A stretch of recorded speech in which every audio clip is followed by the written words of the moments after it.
Hi, boys and girls. Today I want to share one of my personal favorite stories, a story that teaches a very important lesson about why it's okay to be different and we should appreciate being unique. The story is called The Story of Ferdinand by Munro.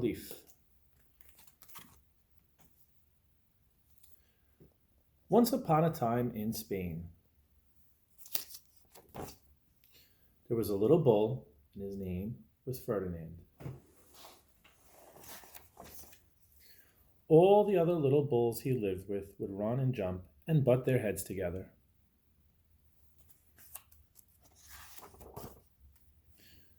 But not Ferdinand.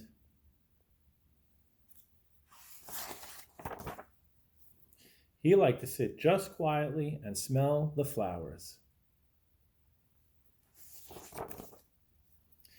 He had a favorite spot out in the pasture under a cork tree.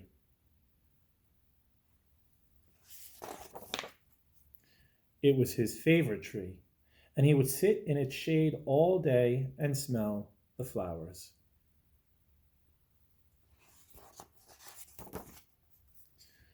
Sometimes his mother, who was a cow, would worry about him. She was afraid he would be lonesome all by himself. "Why don't you run and play with the other little bulls and skip and butt your head?" she would say. But Ferdinand would shake his head. "I like it better here, where I can just sit quietly and smell the flowers."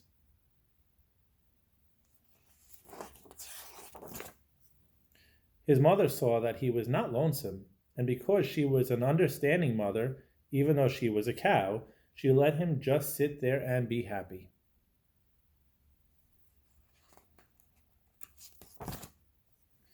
As the years went by, Ferdinand grew and grew until he was very big and strong.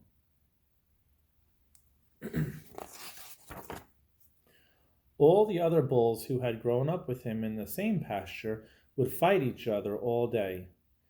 They would butt each other and stick each other with their horns. What they wanted most of all was to be picked to fight at the bullfights in Madrid.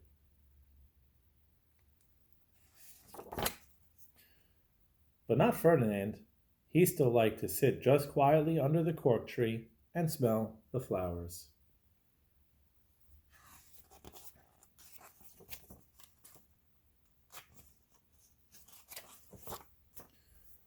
One day, 5 men came in very funny hats to pick the biggest, fastest, roughest bull to fight in the bullfights in Madrid.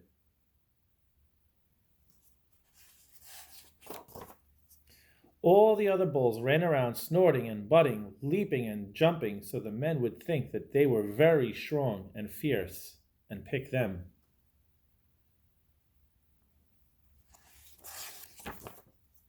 Ferdinand knew that they wouldn't pick him, and he didn't care. So he went out to his favorite cork tree to sit down. He didn't look where he was sitting, and instead of sitting on the nice cool grass in the shade, he sat on a bumblebee. Well, if you were a bumblebee and a bull sat on you, what would you do? You would sting him, and that is just what this bee did to Ferdinand.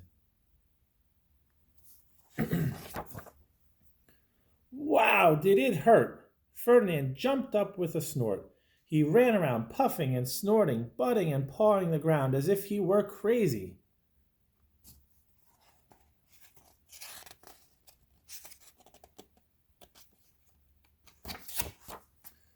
The 5 men saw him, and they all shouted with joy.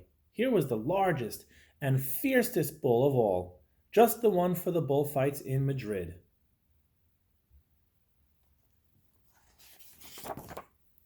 So they took him away for the bullfight day in a cart.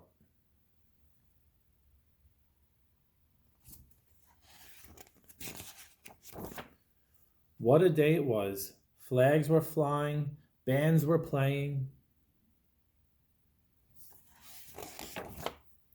and all the lovely ladies had flowers in their hair.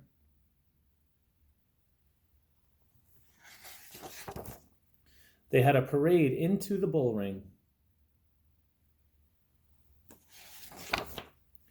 First came the banderilleros with long, sharp pins with ribbons on them to stick in the bull and make him mad.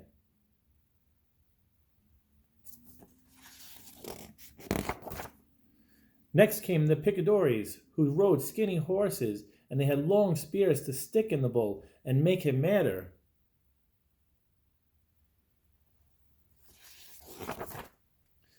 Then came the matador, the proudest of all. He thought he was very handsome and bowed to the ladies. He had a red cape and a sword and was supposed to stick the bull last of all.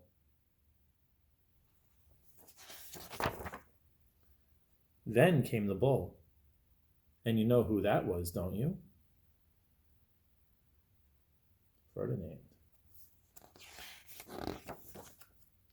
They called him Ferdinand the Fierce, and all the banderilleros were afraid of him, and the picadores were afraid of him, and the matador was scared stiff.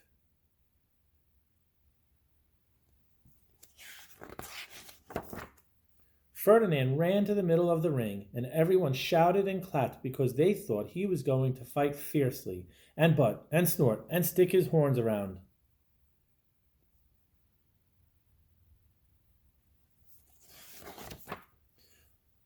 But not Ferdinand. When he got to the middle of the ring, he saw the flowers in all the lovely ladies' hair, and he just sat down quietly and smelled.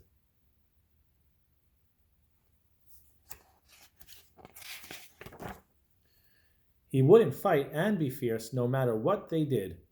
He just sat and smelled, and the banderilleros were mad, and the picadores were madder, and the matador was so mad he cried because he couldn't show off with his cape and sword.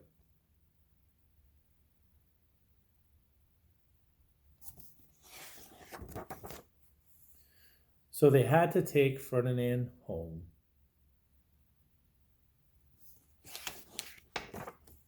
And for all I know, he is sitting there still, under his favorite cork tree, smelling the flowers just quietly. He is very happy.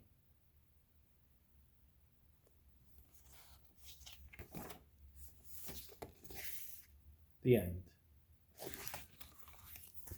I hope you enjoyed this book. It is one of my favorites, and both of my kids, Joseph and Sophia, love it too.